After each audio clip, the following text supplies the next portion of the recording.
Kamusta sa lahat? Maligayang pagdating sa aking channel. Nandito ako na may magandang video. Ngayon ay ibabahagi ko sa iyo ang isang magandang video tungkol kay Azgay Girl at Serkan Kayaglo.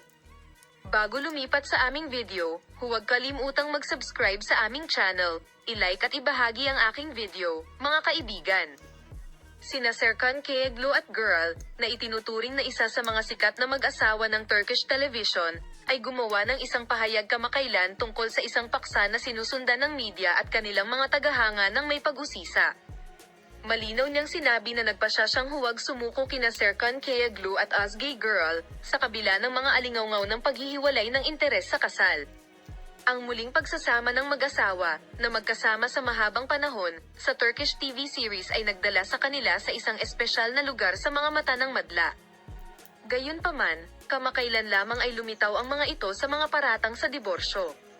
Sinasabi ng mga tsismis na ito na naghiwalay na ang mag-asawa, ngunit itinatanggi ng mga pinakabagong pahayag ni Serkan Kayaglo ang mga alingawngaw na ito. Emosyonal na sinabi ni Serkan Kayaglo ang sumusunod sa panayam. Si Azgay ay isang napaka-espesyal na tao para sa akin, pareho kaming dumaan sa mahihirap na panahon. Pero ayaw naming mawala ang pagmamahalan namin. Hindi ako sasuko sa galit, dapat suportahan natin ang isa't isa. Kailangan nating malampasan ang mahirap na prosesong ito. Ipinakita ng mga salitang ito na matibay pa rin ang kanilang pagmamahal at debosyon sa isa't isa. Nagbahagi si Azgay Girl ng post na sumusuporta sa mga pahayag ni Serkan Kayaglo. Ang pag-ibig ay dapat palaging makatiis sa mahihirap na sandali. Serkan is very valuable to me and I am happy to be with him.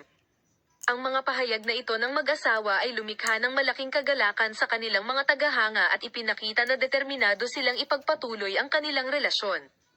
Salamat sa lahat ng nanonood ng aking video. Paalam, makita ka sa mga bagong video.